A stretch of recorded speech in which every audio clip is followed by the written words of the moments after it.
হরে কৃষ্ণ বন্ধুরা, রাধে রাধে। আজ যোগিনী একাদশীর উপবাস। যোগিনী একাদশীর ব্রত মাহাত্ম্য আজ আমি পাঠ করছি।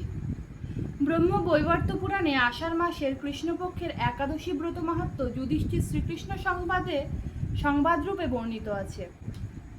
যুধিষ্ঠির বললেন, হে বাসুদেব, আষাঢ় মাসের কৃষ্ণপক্ষীয় একাদশী মাহাত্ম্য কৃপাপূর্বক আমাকে বলুন। শ্রীকৃষ্ণ বললেন, হে মহারাজ, সকল পাপ বিনাশিনী ও মুক্তি প্রদায়িনী এই উত্তম ব্রতের কথা বলছি, আপনি শ্রবণ করুন।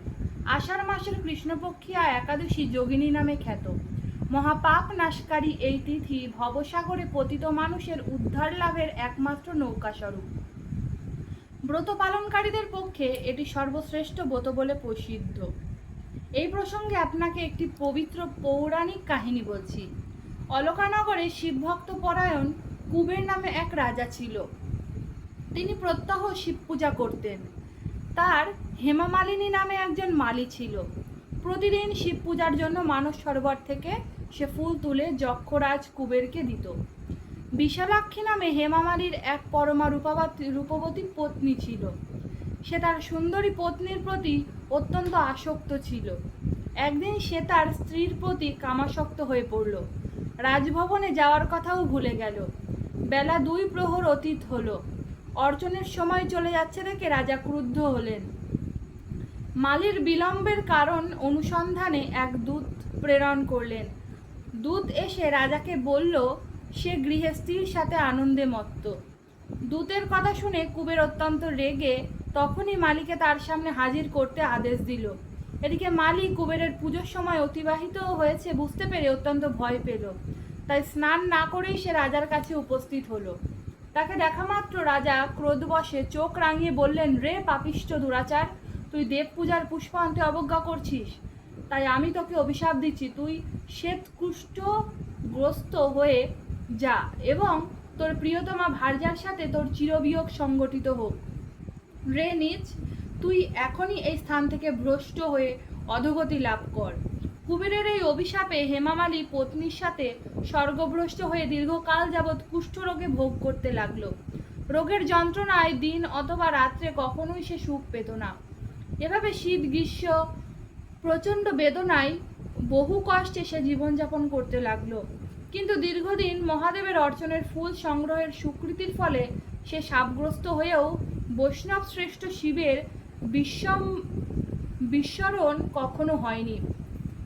একদিন হেমামালী ভ্রমণ করতে করতে হিমালয়ের শ্রীমারকণ্ডে ঋষির আশ্রমে উপস্থিত হলো।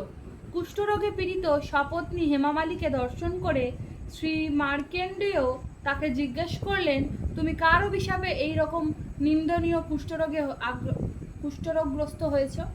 সে উত্তর দিল, হে মুনিবর, রাজা ধন কুবেরের আমি ভৃত্য ছিলাম। আমার নাম হেমামালী। আমি প্রত্যহ মানস সরোবর থেকে ফুল তুলে শিব পুজোর জন্য রাজাকে দিতাম। কিন্তু দুর্ভাগ্যক্রমে সেদিন স্ত্রীর মনোরঞ্জন হেতু কামাসক্ত হওয়ায় সেই ফুল দিতে বিলম্ব হয়। রাজার অভিশাপে এই রকম দুর্দশাগ্রস্ত হয়েছি। পরোপকারী সাধুগণের স্বাভাবিক কর্ম। হে ঋষিশ্রেষ্ঠ, আমি অত্যন্ত অপরাধী, কৃপা করে আমার প্রতি প্রসন্ন হন। তখন দয়াদ্রচিত্ত মার্কেন্ডেয় মুনি বললেন, হে মালী, তোমার মঙ্গলের জন্য শুভফল প্রদানকারী এক ব্রতের উপদেশ করছি। তুমি আষাঢ় মাসের কৃষ্ণপক্ষের যোগিনী নামক একাদশী ব্রত পালন করো। এই ব্রতের পুণ্য প্রভাবে তুমি অবশ্যই কুষ্ঠব্যাধি থেকে মুক্ত হবে। শ্রীকৃষ্ণ বললেন, ঋষির উপদেশ শ্রবণ করে হেমামালী তাকে প্রণাম জানালো। পরে অত্যন্ত আনন্দে ঋষির আদেশ মতো নিষ্ঠার সঙ্গে যোগিনী একাদশী ব্রত পালন করলো। এইভাবে হেমামালী সমস্ত রোগ থেকে মুক্ত হলো ও পত্নী সহ সুখে জীবনযাপন করতে লাগলো। হে মহারাজ যুধিষ্ঠির, আমি আপনার কাছে এই ব্রত উপবাসের মহিমা কীর্তন করলাম। এই ব্রত পালনে ৮৮,০০০ ব্রাহ্মণকে ভোজন করানোর ফল লাভ হয়।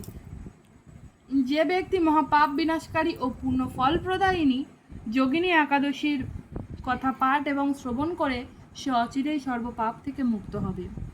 রাধে রাধে।